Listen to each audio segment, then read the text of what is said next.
Bismillahirrahmanirrahim. Assalamualaikum warahmatullahi wabarakatuh. Alhamdulillah wassalatu wassalamu ala rasulillah wa ala alihi wa sahbihi wa man walah wa la hawla wa la quwwata illa billah. Raditu billahi rabba wa bil islami dina wa bi muhammadin nabiyya wa rasula. Rabbi shrah li sadri wa yassir li amri wa hlul 'uqdatam min lisani yafqahu qawli, amma ba'd. Alhamdulillah, kita masuk ke dalam pertemuan ke-6 dalam mata kuliah membahas kitab fikih. Pada pertemuan kali ini kita akan membahas mengenai mazhab Hambali. Muassis mazhab ini adalah Imam Ahmad bin Hambal. Beliau lahir pada tahun 164, berarti beda 14 tahun dari Imam Syafi'i. Lahir tahun 164 di Baghdad dan wafat tahun 241 di Baghdad juga. Beliau lahir sebagai anak yatim, dibesarkan oleh ibunya. Lalu kemudian pada umur 15 tahun beliau mulai belajar hadis dari seorang guru namanya Hushaim bin Bashir al-Wasiti sampai gurunya wafat tahun 183. Beliau terus mencari ilmu, mencari hadis sejak tahun itu hingga tahun 186 Hijriah. Beliau baru mulai melakukan perjalanan dalam mencari hadis. Ketika itu umurnya 22 tahun. Beliau mulai mencari hadis ketika umurnya 15 tahun, berarti beliau sudah hafal Al-Quran sebelum itu. Nah, beliau mulai melakukan rihlah fi talabil hadis ketika umur 22 tahun atau 186 Hijriah.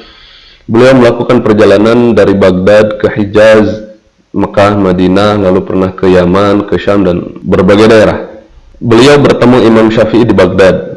Beliau juga termasuk kepada murid Imam Syafi'i generasi pertama.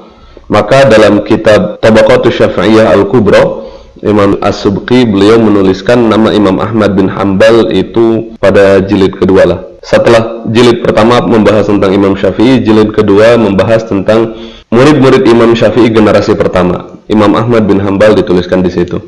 Begitu juga dengan Imam Nawawi dalam kitab Tahdzibul Asma' wal Lughat, beliau juga menuliskan nama Imam Ahmad bin Hambal sebagai murid dari Imam Syafi'i.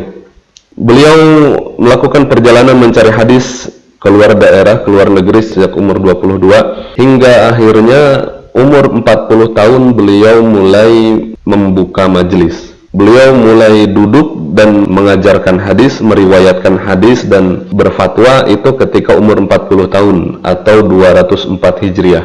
Itu pada tahun 204 Hijriah di Baghdad. Ada hal yang terkenal juga dari Imam Ahmad bin Hambal, yaitu beliau diuji oleh fitnah khalqul Quran, fitnah yang terjadi di masa Khalifah Abbasiyah 3 generasi. Pertama Al-Ma'mun 218, yang kedua adalah Al-Mu'tasim 228 hingga Al-Wasiq Billah 232 Hijriah. Ada kisah yang diriwayatkan oleh Imam As-Subki dalam kitab Tabaqatus Syafi'iyah Al-Kubra. Rabi' bin Abi Sulaiman itu murid dari Imam Syafi'i, diutus oleh Imam Syafi'i untuk mengirimkan surat dari Imam Syafi'i kepada Imam Ahmad. Lalu kemudian setelah melakukan perjalanan berminggu-minggu, sampailah Imam Rabi' bin Abi Sulaiman di Baghdad dan ketemu sama Imam Ahmad ketika subuh. Lalu kemudian Imam Rabi' mengasihkan surat itu, "Ya Imam, ini surat dari Imam Syafi'i." Imam Ahmad bertanya, "Kamu tahu nggak ini isinya apa?" Lalu kata Imam Rabi', "Enggak ya Imam, saya nggak tahu." Akhirnya Imam Ahmad membuka segel surat itu dan dibaca suratnya. Imam Ahmad menangis. Lalu kemudian Imam Rabi' bertanya, "Ya Imam, kenapa?" Imam Ahmad lalu kemudian berkata, "Imam Syafi'i menulis," katanya, "saya bermimpi bertemu dengan Rasulullah sallallahu alaihi wasallam dan Rasulullah sallallahu alaihi wasallam berkata kepada saya, 'Qul,' katakanlah Rasulullah SAW berkata kepada saya," kata Imam Syafi'i, "tulislah surat kepada Ahmad bin Hambal dan sampaikan salam saya kepadanya. Dan katakan kepada dia bahwasanya dia nanti akan diuji oleh fitnah bahwasanya Quran adalah makhluk. Maka janganlah engkau jawab seruan mereka dan insya Allah Allah akan meninggikan derajat kamu." Kira-kira seperti itu. Lalu kemudian Imam Rabi berkata, "Itu busyra ya Imam, itu adalah kabar baik." Lalu kemudian Imam Ahmad bin Hambal di situ melepaskan baju dalamnya, melepaskan baju dalam yang melekat pada kulit Imam Ahmad. Baju dalam Imam Ahmad beliau lepaskan, beliau kasihkan kepada Imam Rabi'. Lalu kemudian Imam Ahmad juga menulis balasan surat. Setelah surat balasan itu beres, dikasihkan kepada Imam Rabi. Imam Rabi pun pulang lagi ke Mesir.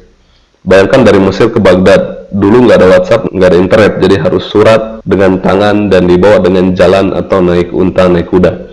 Imam Rabi pulang ke Mesir, setelah berminggu-minggu datang ke Mesir, akhirnya menghadap ke Imam Syafi'i dengan membawa baju Imam Ahmad tadi. Lalu kemudian di antara obrolan-obrolannya, Imam Syafi'i bertanya, itu apa? Ini baju dari Imam Ahmad. Lalu kemudian Imam Syafi'i menyuruh Imam Rabi', silahkan baju itu dibasahi, lalu kemudian airnya bawa ke sini. Tujuannya adalah untuk biar saya, kata Imam Syafi'i, biar saya mengambil berkah dari Imam Ahmad. Kisah ini diriwayatkan oleh Imam As-Subki dalam Tabaqatus Syafi'iyah Al-Kubra. Kita melihat bahwasanya ternyata Imam Syafi'i itu mengambil barokah dari Imam Ahmad. Jadi tidak sebagaimana yang dipandang orang bahwasanya mengambil berkah dari orang lain, mengambil berkah dari suatu tempat, mengambil berkah dari sesuatu itu syirik akbar.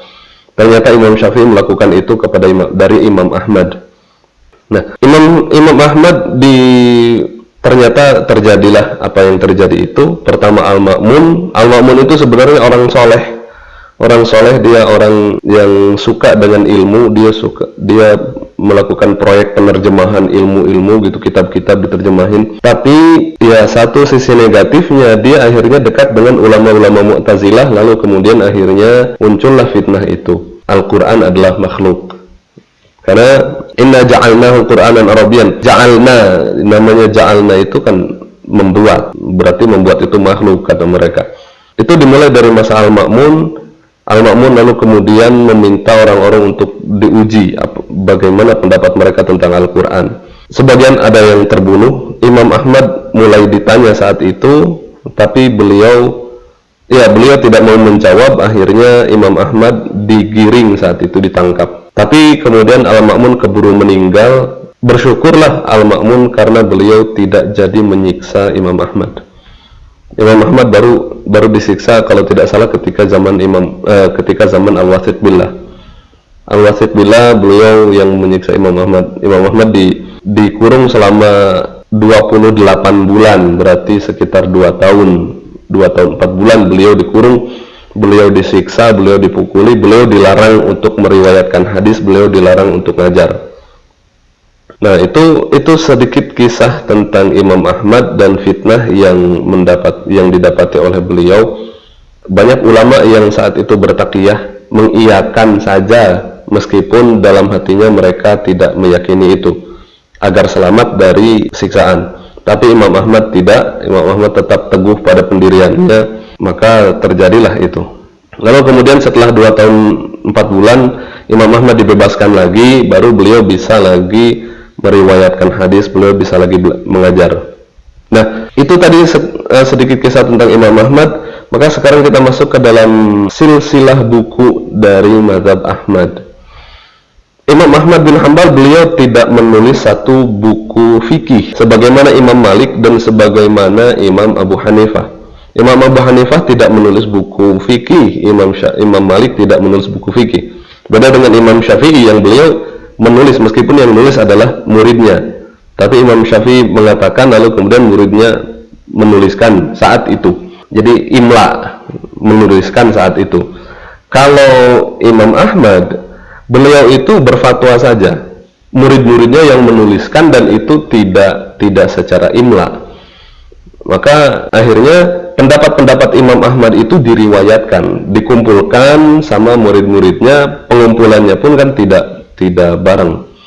Maka buku-buku utama dalam mazhab Ahmad, sebagaimana tadi dijelaskan, Imam Ahmad tidak menulis. Maka kita juga bisa membagi fase perkembangan mazhab Ahmad itu menjadi 3 fase. Yang pertama, marhalatut ta'sis. Marhalatut ta'sis itu fase pembangunan, fase pondasi di mana Imam Ahmad itu beliau menjelaskan fikih. Jadi Imam Ahmad nggak menulis buku fikih, Imam Ahmad hanya menuliskan buku Musnad. Musnad Ahmad itu kumpulan hadis yang kurang lebih isi hadisnya ada 270.000 hadis di dalam kitab Musnad Ahmad. Musnad Ahmad dicetak dan ditahqiq oleh Syekh Syu'aib Al-Arnaud itu 45 jilid.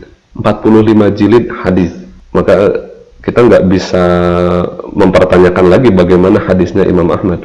Sebagaimana Imam Syafi'i juga punya musnad, Imam Malik punya muwatta, Imam Abu Hanifah juga punya musnad. Nah, Imam Ahmad tadi punya musnad Ahmad 45 jilid. Dan musnad Ahmad ini kitab kumpulan hadis yang disusun dengan nama sahabat. Jadi kita juga harus tahu nama-nama kitab hadis. Kalau ada Al-Jami', Kitabul Jami' itu adalah kitab yang menghimpun semua bab dalam hadis. Maka Al-Jami' As-Sahih seperti Sahih Muslim dan Sahih Bukhari itu isinya nggak cuma fikih saja, tapi di dalamnya ada akidah, di dalamnya ada tafsir, di dalamnya ada macam-macam. Kalau mau mencari dalil fikih, kita nyarinya ke dalam kitab Sunan. Sunan Abu Dawud, Sunan Ibnu Majah, Sunan Ad-Darimi, Sunan Daruqutni, Sunan Tirmizi. Nah, kitab Sunan itu susunannya susunan bab fikih. Beda dengan Al-Jami'us Sahih tadi, Al-Jami', Kitabul Jami' itu kan kumpulan semua. Nah, sedangkan Musnad itu adalah kumpulan hadis yang diurut sesuai dengan urutan nama. Imam Ahmad bin Hanbal beliau memulai dari Abu Bakar, lalu kemudian Umar, kemudian Utsman, kemudian Ali, lalu kemudian orang-orang yang al-mubasysyirin bil jannah, lalu kemudian sahabat-sahabat yang lain, dan diakhiri dengan di belakang ada Siti Aisyah, ada siapa di belakang. Gitu. Jadi kalau kita mau nyari hadis untuk fikih, jangan dicari di musnad, tapi carinya di sunan. Gitulah kira-kira. Jadi kita harus tahu tentang perbedaan kitab hadis juga. Nah, pada marhalah ini, karena beliau tidak menuliskan kitab fikih, maka pendapatnya dituliskan oleh murid-muridnya. Di antara murid-muridnya itu ada, ya, mereka pada menulis. Maka tulisan-tulisan itu hingga saat ini dicetak dan tersebar, bisa kita dapatkan, bahkan PDF-nya juga mungkin nanti akan saya share linknya biar antum bisa mendownload. Ada pertama Masail Abdullah. Ini ditulis oleh anaknya, namanya Abdullah. Beliau wafat tahun 290 Hijriah. Ada juga Masail Saleh bin Ahmad bin Hanbal. Ini juga anaknya beliau. Saleh itu wafat tahun 265 Hijriah. Jadi marhalah ini kitab-kitabnya nanti ditulis dengan Masail siapa. Ada juga Masail Abi Dawud. Imam Abu Dawud, penulis kitab Sunan Abu Dawud. Ini beliau. Beliau adalah murid dari Ahmad bin Hanbal. Beliau wafat tahun 275 Hijriah. Abu Dawud itu adalah seorang ahli hadis yang besar. Ahli hadis kita tahu, tapi beliau juga menulis kitab fikih. Beliau juga bermadhab dengan madhabnya Imam Ahmad. Beliau meriwayatkan fikihnya Imam Ahmad. Jadi jangan gara-gara baru belajar hadis sedikit, lalu kemudian udah bilang kita tinggalkan madhab, kita ambil sunnah Rasulullah SAW aja. Enggak gitu. Siapa kita daripada Abu Dawud? Abu Dawud kita tahu karyanya Sunan Abu Dawud itu isinya hadis semua. Beliau sudah pasti faqih dalam hadis. Beliau pasti sangat paham dengan hadis.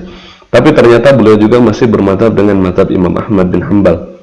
Jadi begitulah dalam fikih, karena fikih dan hadis itu berbeda. Hadis itu kira-kira bahan makanan, sedangkan fikih itu makanan yang sudah jadi.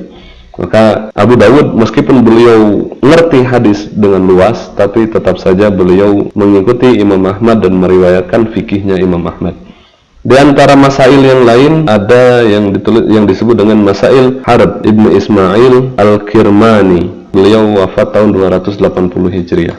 Ada juga Masail Ishaq bin Ibrahim Ibnu Hani. Beliau wafat tahun 260 Hijriah. Ada juga Masail Ishaq bin Mansur Al-Kausaj. Beliau wafat tahun 251. Nah, ini kitab-kitab masail yang dituliskan oleh murid-murid Imam Ahmad langsung. Al-kutubul lati allafaha talamidu Ahmad yarwuna aqwalahu. Jadi kitab-kitab yang ditulis oleh murid-murid Imam Ahmad yang mana mereka meriwayatkan pendapat-pendapat dari Imam Ahmad.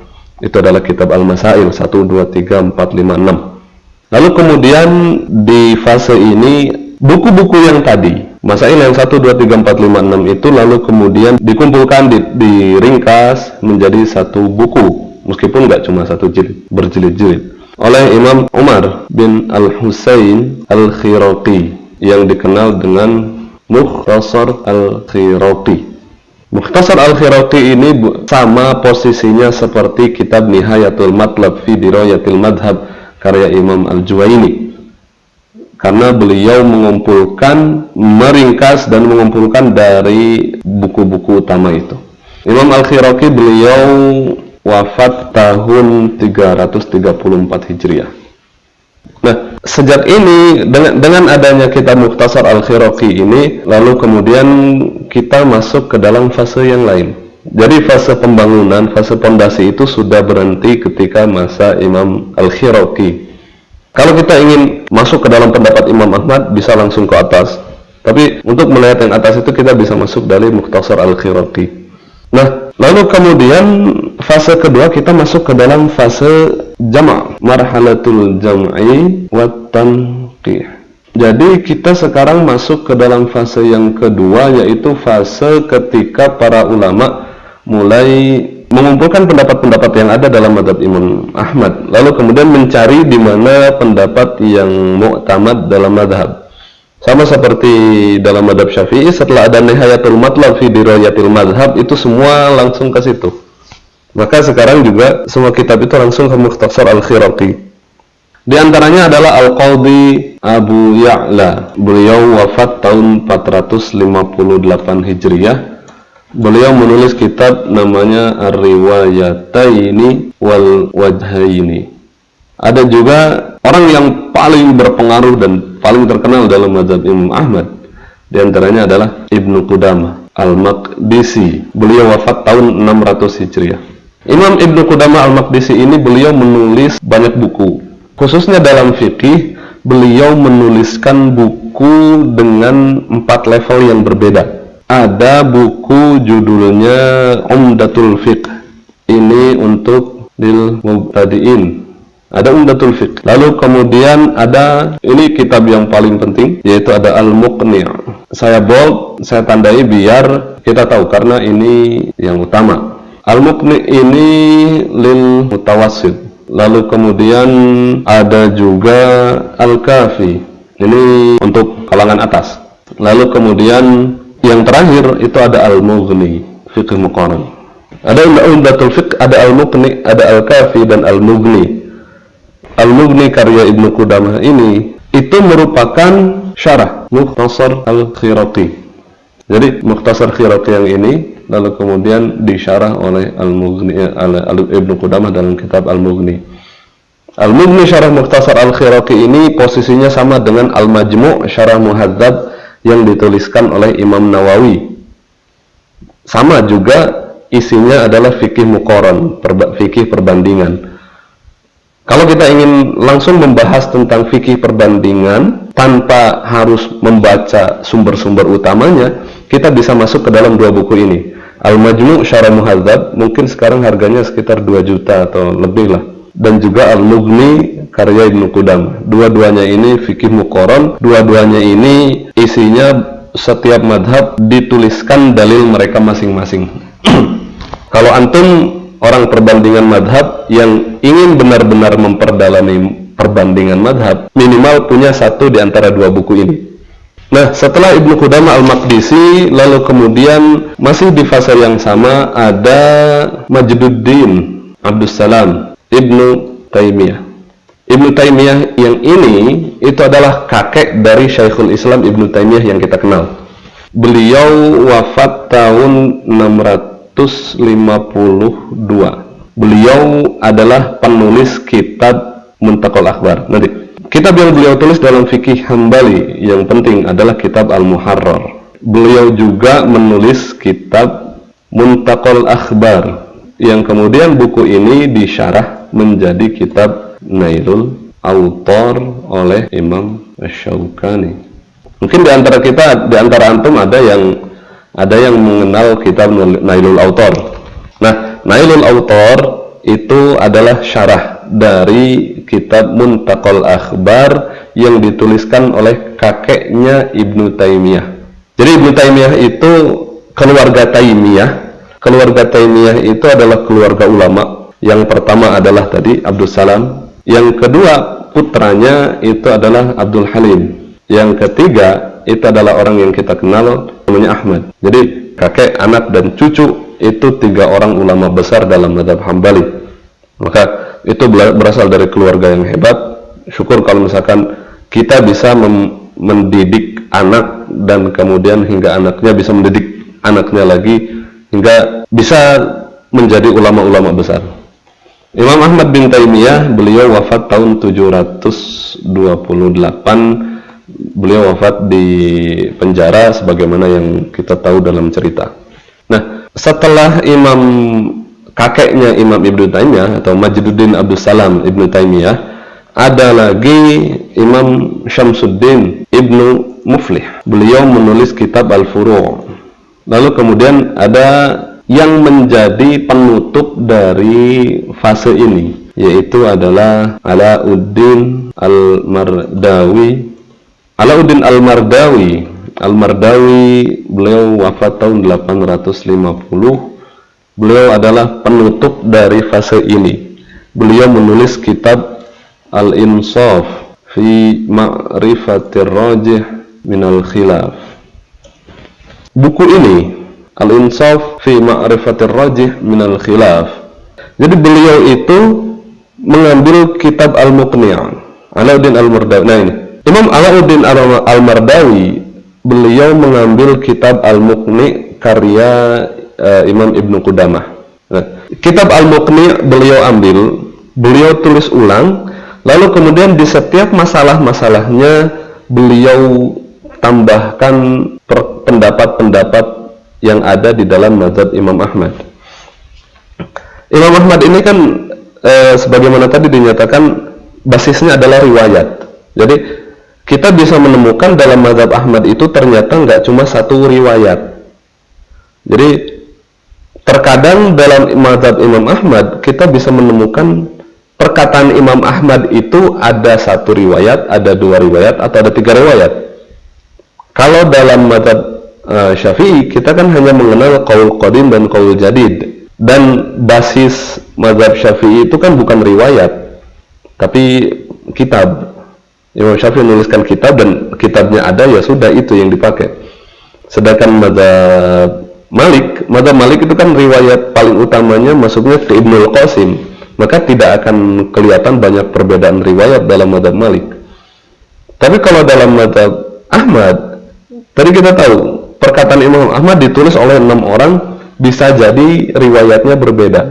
Maka dalam kitab Al-Insaf fi Ma'rifatir Rajih minal Khilaf, Al-Imam Alauddin Al-Mardawi beliau mengambil satu masalah dari kitab Al-Muqni', ditulis, lalu kemudian beliau menuliskan riwayat Imam Ahmad apa aja dalam masalah ini. Kalau ada 1 riwayat, beliau menulis 1 riwayat. Kalau ada 2, maka beliau menulis 2. Kalau ada 3, tulis 3. Lalu kemudian beliau menyatakan riwayat ini rajih menurut imam ini. Riwayat kedua rajih menurut imam ini. Riwayat ketiga rajih menurut imam ini. Jadi kitab Al-Insaf fi Ma'rifatir Rajih minal Khilaf, di sini kita tahu isinya mazhab Ahmad secara keseluruhan. Karena di situ tadi disampaikan ada ragam riwayat Imam Ahmad, dan di situ dinyatakan siapa saja yang mengambil riwayat ini rajih, atau mengambil riwayat ini atau ini. Maka dengan adanya kitab Al-Insaf fi Ma'rifatir Rajih minal Khilaf, akhirnya berhentilah di situ dan semua orang mengambilnya buku ini.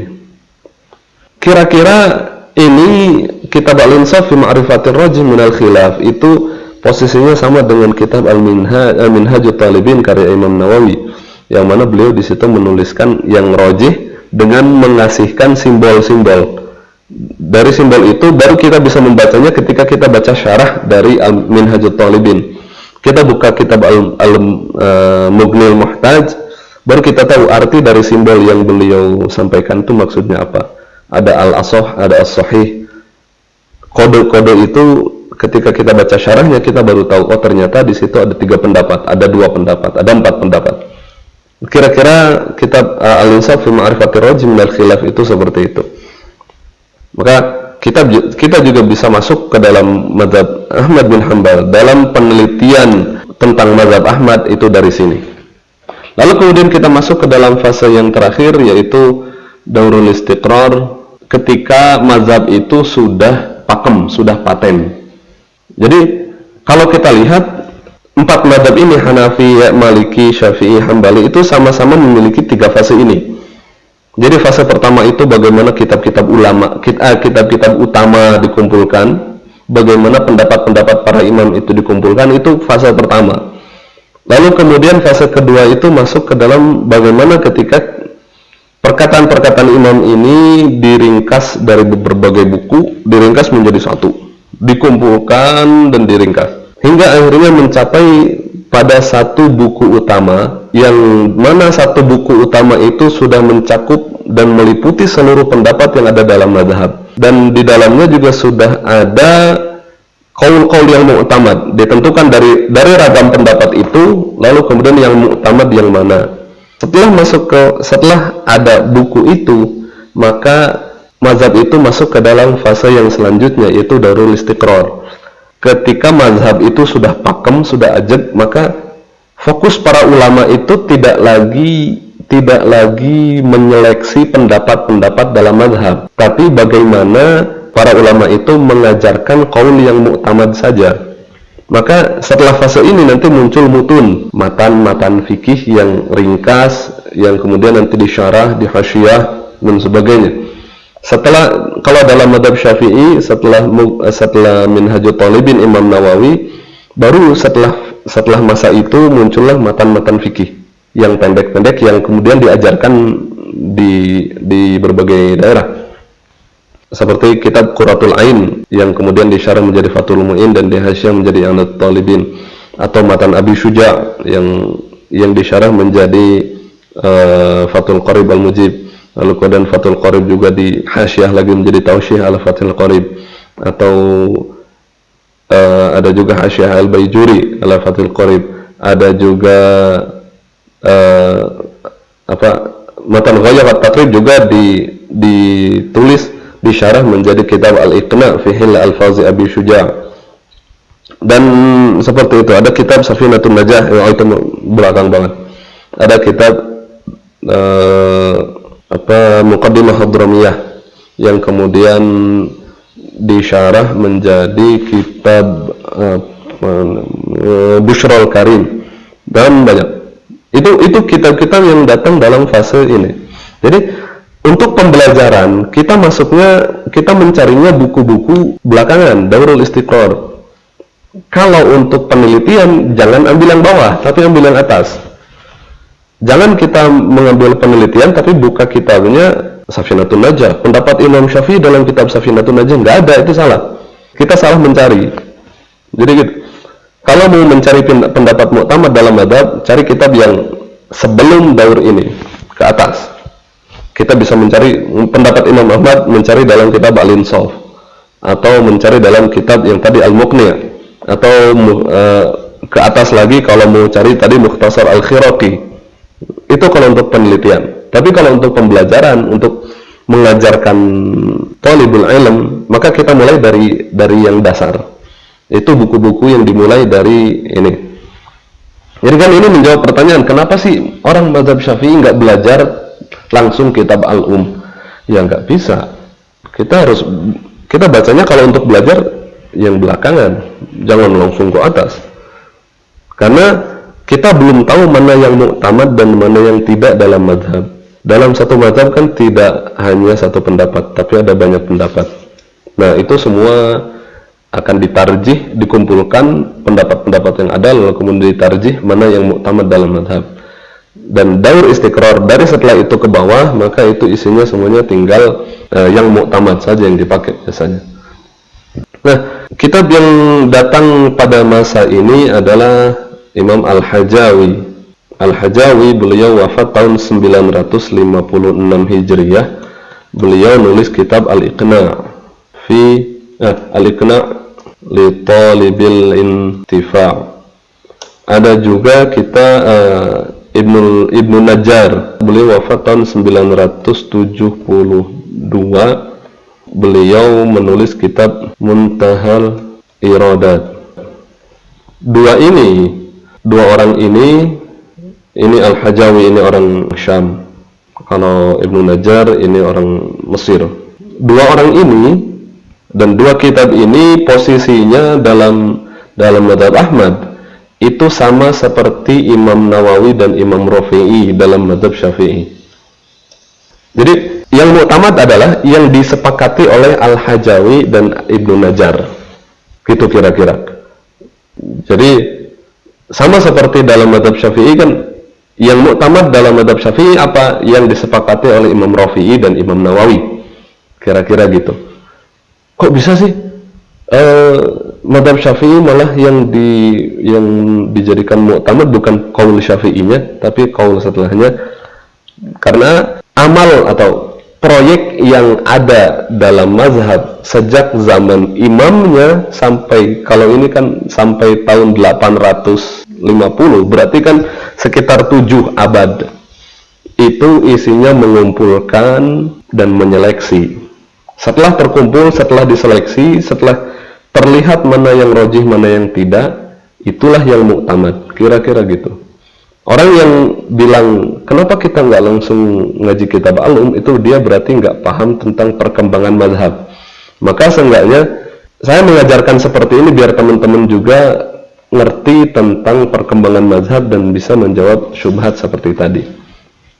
Setelah ini ada Imam Mar'i Al-Karmi, beliau orang Mesir, Masri, beliau Azhari, beliau belajar di Al-Azhar. Beliau adalah murid dari Ibnu Najjar. Beliau wafat tahun 1033. Beliau menulis kitab Ghayatul Muntaha fil Jam'i Bainal Iqna' wal Muntaha. Jadi Mar'i Al-Karmi ini beliau menulis kitab Ghayatul Muntaha fil Jam'i Bainal Iqna' wal Muntaha. Dari namanya kita udah tahu bahwasanya kitab ini, Ghayatul Muntaha ini adalah mengumpulkan dari dua kitab utama ini. Itu. Lalu kemudian yang terakhir adalah ada Al-Imam Al-Buhuti. Beliau wafat tahun 1051. Beliau menulis kitab Kasyaful Qina' an Matnil Iqna'. Dari Al-Buhuti ini beliau menulis syarah untuk kitab Al-Iqna' ini. Jadi kira-kira begitu tadi silsilah dari buku mazhab Hambali, dan kita juga sudah mengenal 3 fase itu. Kita juga kalau mau bisa mereview kembali atau melihat-lihat bahwasanya semua mazhab ternyata memiliki 3 fase yang sama. Meskipun pada mazhab-mazhab yang lain kemarin saya tidak menyebutkan fase-fase ini. Karena saya mendapatkan ketika saya membaca tentang mazhab Hambali, saya mendapatkan ada tiga fase ini. Lalu kemudian saya bandingkan, oh iya ternyata dalam mazhab Syafi'i juga ada. Oh iya dan dalam mazhab Hanafi juga ada. Maka bisa kita nyatakan ada perkembangan fase seperti ini. Lalu kemudian di antara usul mazhab Ahmad itu sama seperti yang lain, ada Al-Quran, ada Sunnah, lalu kemudian ada Al-Ijma', lalu kemudian ada Al-Qiyas. Nah, cuma bedanya adalah Al-Qiyas di sini menurut Imam Ahmad itu hanya lid-darurah. Bahkan mereka lebih mendahulukan hadis dhaif daripada qiyas. Yuqaddamul haditsu dhaif 'alal qiyas. Ini yang terkenal dari mazhab Ahmad. Yuqaddamul haditsu dhaif 'alal qiyas, didahulukan hadis yang dhaif itu daripada qiyas. Kenapa? Karena hadis dhaif itu bukan hadis maudhu'. Dan hadis dhaif meskipun dia dhaif tapi dia adalah perkataan Rasulullah sallallahu alaihi wasallam. Sedangkan qiyas itu kan permainan otak sendiri gitu. Itu adalah ra'yu. Maka Imam Ahmad menyatakan ya lebih baik menggunakan hadis dhaif daripada qiyas. Ini yang perlu kita pahami bersama, bahwasanya hadis dhaif itu kan bukan hadis maudhu, justru merupakan bid'ah yang paling besar. Bid'ah yang menjadi fitnah terbesar zaman ini adalah ketika orang memposisikan hadis dhaif seperti hadis maudhu. Ini hadisnya dhaif, nggak boleh dipakai. Loh, kata siapa nggak boleh dipakai? Orang yang menyatakan hadis dhaif nggak boleh dipakai. Juga tentang azan kan, azannya pasti panjang. Allahu Akbar, Allahu Akbar. Sedangkan qomat pasti pendek. Sepanjang-panjangnya qomat nggak pernah sepanjang azan. Tapi kalau kita lihat dalam Bulughul Maram, hadis tentang azan panjang, qomat pendek itu dhaif. Tapi semua orang udah pakai. Jadi kira-kira begitulah. Hadis dhaif itu bukan hadis maudhu, maka jangan terlalu alergi dalam hadis dhaif, tapi kita perlu untuk ilmu bagaimana dalam penggunaan hadis dhaif. Kira-kira gitu. Ini yang bisa kami sampaikan dalam perkembangan mazhab Imam Ahmad hasil dari pembacaan saya beberapa hari ini. Kurang lebihnya saya mohon maaf. Semoga bermanfaat. Wabillahi taufiq wal hidayah. Assalamualaikum warahmatullahi wabarakatuh.